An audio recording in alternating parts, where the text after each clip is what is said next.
Alright, so today, after playing with the Esper Ojutai control deck, I thought I'd take a crack at the other Ojutai deck in the format, which is Craig Wesco's Bant Aggro deck.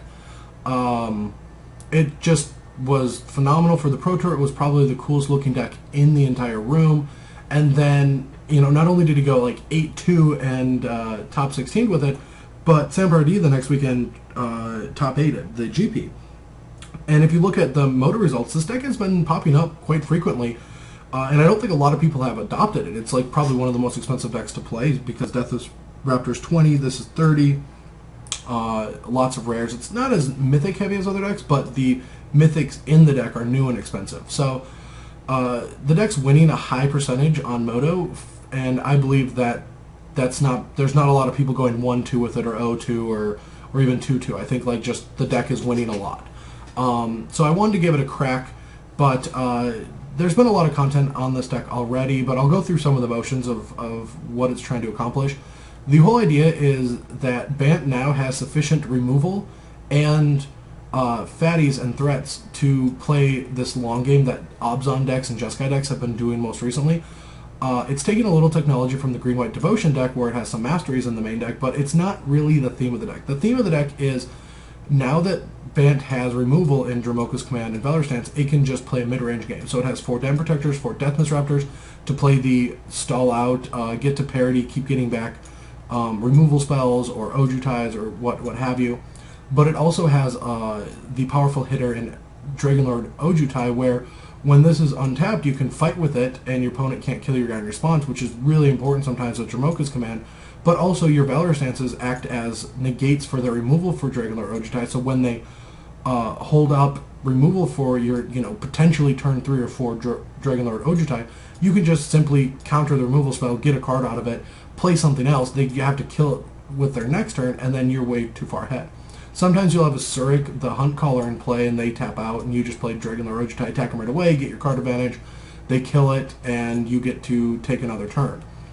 So the deck has all these really unique tempo plays, as well as all these attrition plays of, having monstrous Fleecemane Lions, Den Protectors getting back removal spells or masteries, Deathmiss coming in and out of play with each other, Coursers giving you card advantage. So the whole deck plays like this really unique engine, and I thought I'd give the deck a crack today.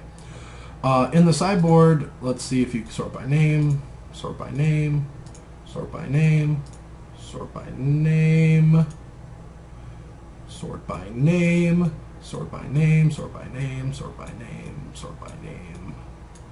The manual magics.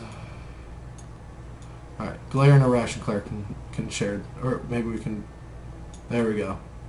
Alright, we were able to sort by name. Ta-da! Alright, so in the sideboard, we have a couple of Ration Clerics to go along with Dromoka's Command against red decks, even in case an ice can come in against them, just as early spot removal. But this is here for Stormbreath Dragons, because Bant doesn't really have any removal for that card. So this is your protection against Stormbreath, but it is a very weak removal spell against like Devotion, but we do have the 4 stands, because you don't really want to hit Pelucranoses or Coursers or anything with this card like that. This is for big red dragons. A couple Stratus Dancers are to help with the masteries, also with the Morph, getting back your Deathmiss Raptors, countering spells out of the control decks, being able to manifest on them. It's just a really cute interactive card that is really disguisable in a deck that already has 8 morphs. The one negate is to keep them honest. Same with the Disdainful Strokes. The Ojutai control decks right now are, like, this was already a deck before Ojutai control was a thing. I mean, I guess people were talking about it, but we didn't know how explosive and powerful it was going to be. But Disdainful Stroke's really good against them because it stops their Crux of Fates, their Dig Through Times, their Ojutais, even their Ugins, and their Salumgars. But the funny thing is besides Crux of Fate, which is why you play Disdainful Stroke, Gainsay could potentially also be a card for this deck, and that could maybe take the slot of the negate. Because this will counter an Elspeth, but a Gainsay can counter all those cards, plus protect your spells from counter spells. I don't know if that's a card that we should be looking at for the sideboard, but I do think, like, I would rather have 2 Disdainful Strokes and a Gainsay right now, since Obzon control isn't really that popular. Other than that, the sideboard looks pretty obvious. Like, I will never play a white deck without at least 2 Glares, since it's just so good when it's good.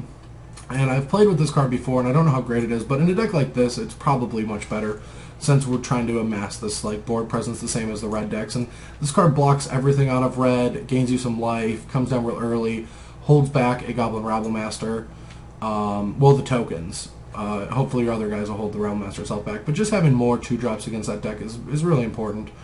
But yeah, let's go see how this deck does in the daily.